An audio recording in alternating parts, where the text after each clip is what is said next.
মিঠু, আরে কখন থেকে তোমার ডাকছি তুমি? আরে তুমি কি করছো? এই যে তোমাকে খুঁজেই পাওয়া যায় না। একটা কাজের সময় তুমি দেখি একটা অকাজ নিয়ে বসে। অকাজের তুমি সব সময় দেখি ব্যস্ত থাকো, সব সময়ের জন্য। কি বললে?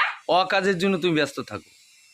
আমি অকাজের ব্যস্ত থাকি? তাহলে তাছাড়া কি কাজ করে কে দেয়? কাজ? যদি অকাজে ব্যস্ত থাকি তোর কাজটা কে করে? সংসারে কাজ কে করে? সংসারে কাজ করো, আমার যখন দরকার তখন তোমাকে ডেকেই পাওয়া যায় না। তুমি এই অকাজ নিয়ে সব সময় দেখি বেশি ভালো আছে, যা তুই যা যা যা যা এখান থেকে, যা সর, যা এখান থেকে। তুই যা, আমারে জ্বালাবি না, একদম জ্বালাবি না, যা। তোমাকে যখন একটা কি করি আমি না? অকাজ না তো কি এগুলো? অকাজ না তো কি? এই বালতি ছুঁড়ে মারছি মারছো, কিছু করবো না। এইগুলোই তুমি ভালো পারো। যা, এই ঝগড়াঝাটিটাই তুমি ভালো পারো। যা থাকে।